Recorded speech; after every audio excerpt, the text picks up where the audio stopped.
Alright everybody, in these examples we're going to find intercepted arcs and inscribed angles and figure out the measure of those.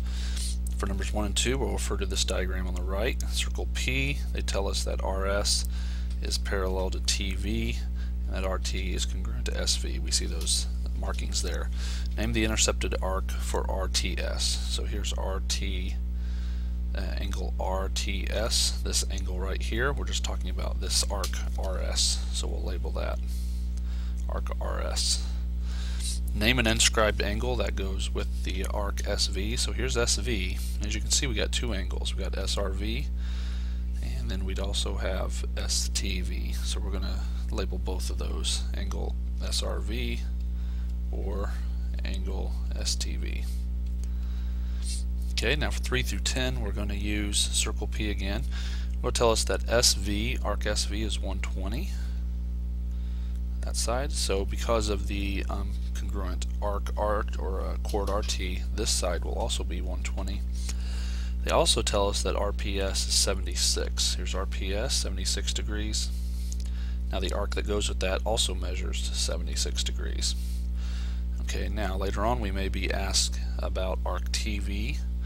And so the whole circle has to add up to 360. So if we take 360 minus 120 minus 120 minus 76, that is going to be 44. Alright, let's go through these. Measure of angle PRS. Here's PRS. Well, we have a triangle here, and this side is congruent to this side. They're both the radii of the circle. So we have an isosceles triangle. And to find this, we'll take 180 minus 76. And whatever's left is divided up between the two angles PRS and SPR. So we'll have to divide that by 2, and that gives us 52. Our angle measure is 52 degrees. The measure of arc RSV, so arc RSV is simply 76 plus 120, and that's going to give us 196. Measure of arc RT, so here's RT. It's on the other side, just like SV, it's 120 degrees. And then the measure of angle RVT. Okay, this is an inscribed angle.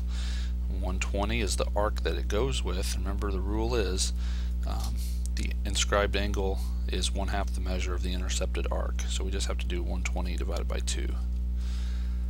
It gives us 60 degrees. Okay, then we need to find the measure of angle QRS. QRS. Okay, that measure of angle QRS. So here's Q down here. Yeah, QRS. Notice that's gonna, if I extend Q to V, it would intercept the arc 120. So again, we're in the situation where we take 120 divided by 2, 60 degrees. Now for number 8, we need to find measure S of angle STV. STV. It is intercepting that arc right here, SV 120. Once again, 120 divided by 2. The measure of the intercepted arc is twice the measure of the inscribed angle that it is created by. Okay, and then down here they're asking for arc TV, which we talked about earlier. 44 degrees. Now we got that from taking 360 minus 120 minus 76 minus 120. We're left with 44 degrees. This makes the whole circle add up to 360. Then finally, measure of angle SVT. Here's SVT. Angle SVT is exactly 1/2 of the entire arc created. Well, look at the whole arc. We have the RT and the RS. That is the whole arc created by angle SVT. So we have 76 plus 120. That needs to be divided by 2, and we're left with 98. And there we are.